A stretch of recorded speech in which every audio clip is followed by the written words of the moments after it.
Hello everyone, welcome to a short lesson video on the subtopic Purchase of Partnership by Limited Company under the topic Business Purchase and Merger for Cambridge A-Level Accounting.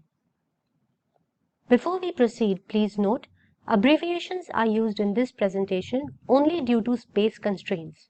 Abbreviations are strictly not allowed in the Cambridge exams.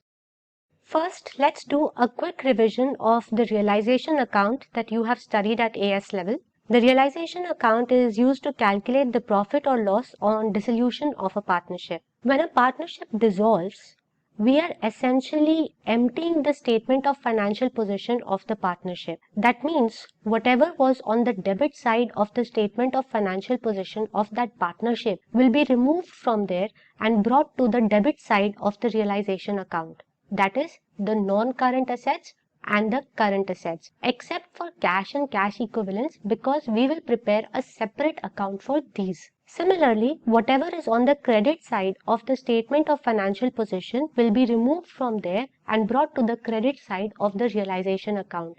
That is the current and non-current liabilities. Capital in the statement of financial position will be taken to the partner's capital accounts. Now that we have emptied the statement of financial position of the partnership, we must dispose of the assets and liabilities because the business is closing down. There are various ways to dispose of the assets and liabilities. Either the assets can be taken over by the partners. This is on the credit side because the assets are lying on the debit side. So that means whenever they are disposed of, they will be entered in the credit side of the realization account. So this is one way to dispose of the assets taken over by the partners. Or we could sell off the individual assets to outsiders, third parties. Or it could be that the entire business is being taken over by another business, in which case we will get a purchase consideration.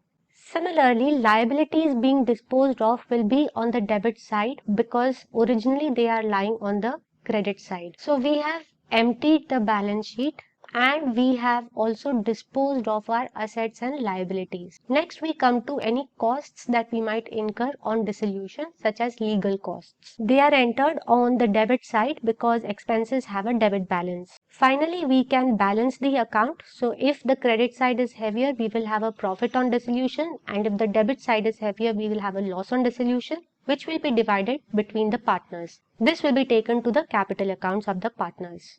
An alternative way to present the account is not to record both the trade receivables and trade payables within the assets or liabilities and their receipts or payments, but instead just record the discounts allowed to the trade receivables and discount received from the trade payables. That means you will not show trade payables here, you will not show trade receivables here, you will not show any receipts from trade receivables here, and you will not show any payments to trade payables here.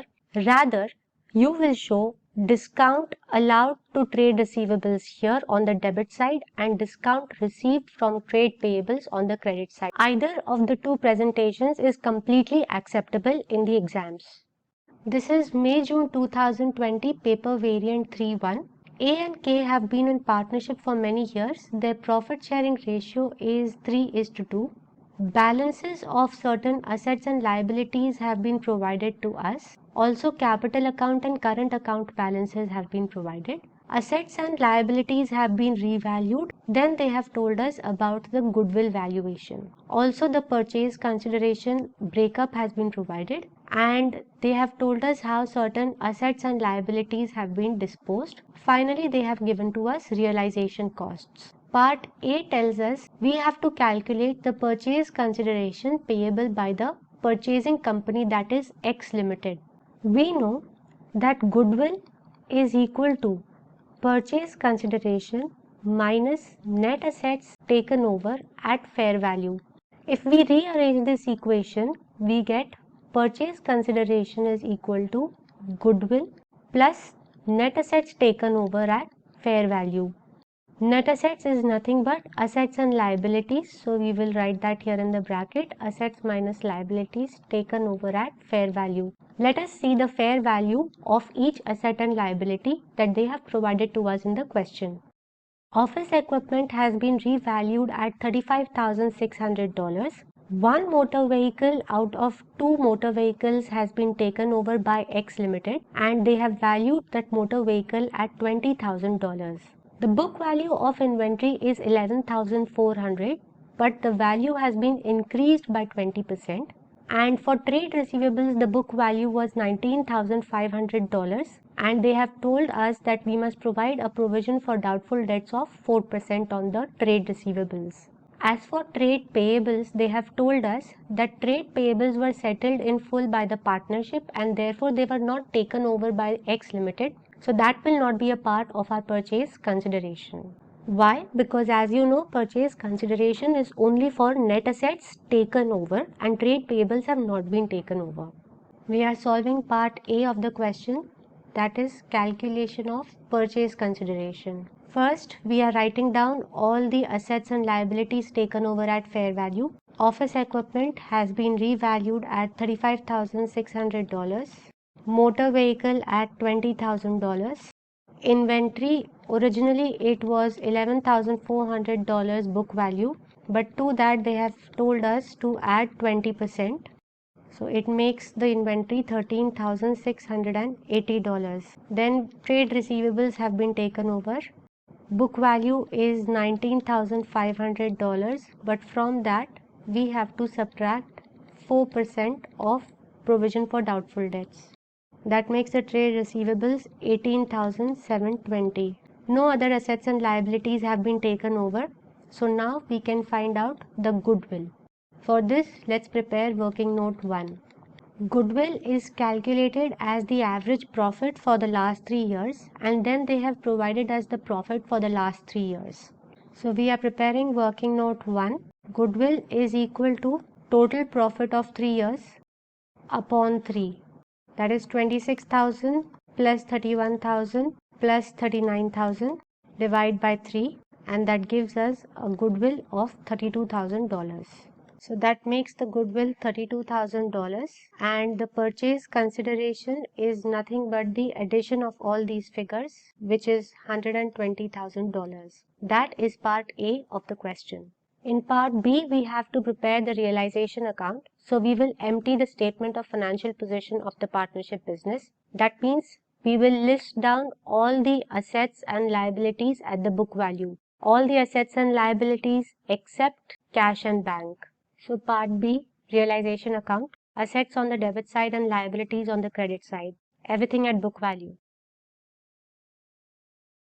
Now that we have emptied the balance sheet, we will dispose of the assets and liabilities in various ways. Most of the assets have been disposed by selling to X Limited. So we will write down X Limited and purchase consideration in brackets. Now this entry means that the purchase consideration is due from X Limited. It has not yet been received. And the amount as we have computed in part A is $120,000.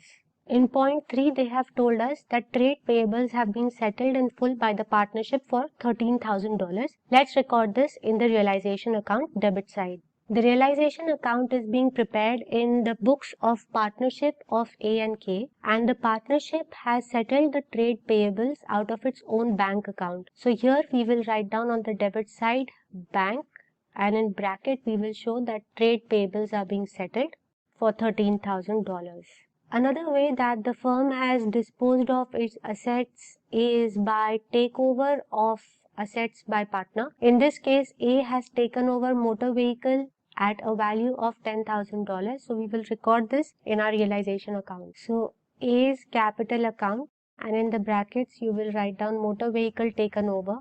It was taken over for $10,000. Lastly, realization costs have been incurred by the partnership and paid out of the partnership's bank account. So we will record this in the realization account. So that will go on the debit side, bank, and in the bracket realization costs. There are no other entries in the account, so we can balance it. The credit side is heavier, so that means it's a profit on realization. It will be divided between the two partners in their profit sharing ratio, that is 3:2.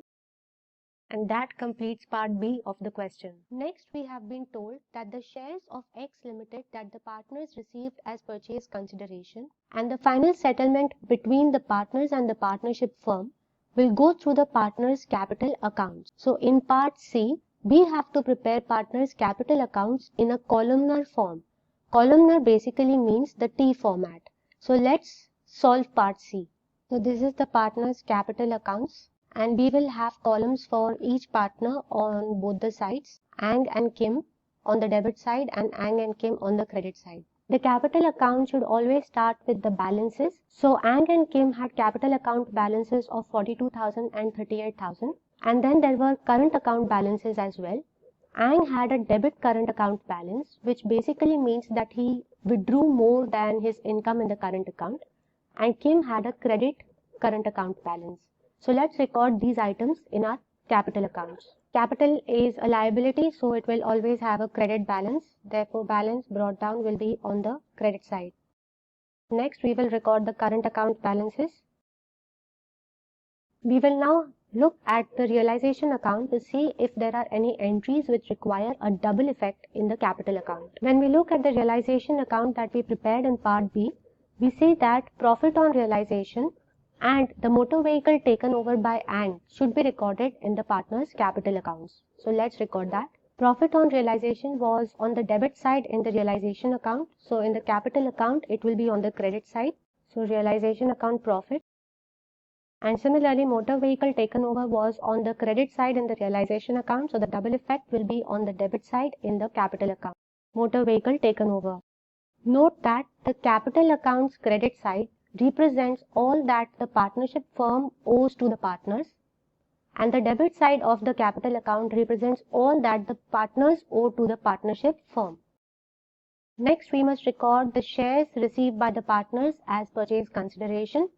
Let's prepare a working note for that. We know that the partners received 50,000 ordinary shares with a face value of $1 each, and the share premium was $0.8 per share, and these shares were divided between the partners equally. We know that the purchase consideration was $120,000. We have calculated this in part A of the question, and this consisted of shares and cash, and the shares issued were 50,000 shares, and the face value was $1, and the share premium was $0.8. That means the total value of the share issued was $1.8. That means 50,000 shares are having a value of $90,000, which will be divided equally between Ang and Kim. They have told us half will go to Ang, half will go to Kim. That means 45,000 will be received by Ang, and shares of the value of 45,000 will also be received by Kim. And that means that the cash which has been issued as purchase consideration is $30,000. Let us record these items in the partners' capital accounts. Partners will be receiving the shares from X Limited. This is happening due to the firm. So partners owe to the firm, and therefore they will be debited. And they have not yet received the shares, so we will credit X Limited and write down ordinary shares. And we will give the reference of working note to 45,000 for each partner. There are no other entries as such except the settlement between the partners and the firm. So we can balance the accounts now, and the balancing figure will be the final amount of settlement. So let's total each side. The credit side is heavier for each partner. This is the final amount that each partner will receive from the partnership firm. So we will write down bank here. And that completes part C of the question. In the last section of the question, they have provided to us some additional information pertaining to X Limited. So after the purchase of partnership business, X Limited share capital was $300,000, and Ang and Kim had been appointed as directors of X Limited, and they were receiving annual director fees. X Limited has forecast that due to the purchase of the partnership firm, the profit for 2020 will increase by $60,000. And it is also expected that the dividend paid for 2020 will be $0.65 per share. So we have to discuss in part D of the question whether or not A and K had made the right decision to sell the partnership business to X Limited.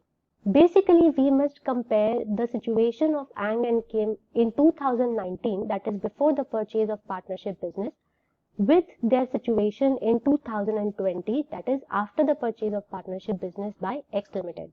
Let us look at the situation in 2019. In the year 2019, the partnership firm had made a profit of $39,000, and this profit was distributed between Ang and Kim in the ratio 3:2, that is their profit sharing ratio. So we are solving part D of the question, And on the left side we will solve for 2019, and on the right side we will show the situation of 2020. In 2019 we know that the profit was $39,000. This was the profit of the partnership firm, and it will be divided between Ang and Kim in the PSR, that is 3/5 and 2/5. So Ang will get $23,400 and Kim will get $15,600. Let us now look at the situation in 2020, that is after the purchase of partnership business. In 2020, there will be no income from the partnership firm because that has already closed. So there are two sources of income for Ang and Kim in the year 2020. One is the director fees. Each one of them will receive $25,000 per annum as director fees. Also, there will be dividend. Now, 50,000 shares have been issued to Ang and Kim, and they will be distributed between the two equally. That means Ang will get 25,000 shares and so will Kim. And on these shares, they are getting a dividend of $0.65 per share. So the expected income for Ang and Kim in 2020 is firstly director fees, $25,000 each. And then there is also dividend. Each one is getting 25,000 shares and the dividend on one share is 0.65. So 16,250 dividend for A and same for Kim. That means the total income for 2020 is $41,250 for each partner. If we compare Ang's income in 2020 with his income in 2019, we find that his income has increased by $17,850 after the purchase. Similarly, if we compare Kim's income in 2020 with his income from 2019, we find that on the sale of partnership business to the limited company, the income has increased by $25,650 for Kim. And therefore, if we look at it from a purely financial point of view, it was a good decision to have sold the partnership business to the limited company. Let us now look at the non-financial factors which will help us to decide whether it was a good decision to have sold the partnership business. While the profits of a partnership business may fluctuate from one year to the next, director fee is stable income, and so this is a relatively less risky source of income. Ang and Kim can participate in X Limited's decision making, and so they will have a say in X Limited's operations. Shares in X Limited that Ang and Kim have received as purchase consideration are valuable assets for Ang and Kim, and this can lead to capital gains in the future when they want to sell these shares. Hence, overall, it was a good decision for Ang and Kim to have sold the business to X Limited. With this answer, we have completed the question. We have solved all the parts. So this was a past paper question on the purchase of a partnership by a limited company. We will solve a question of another type in the next video.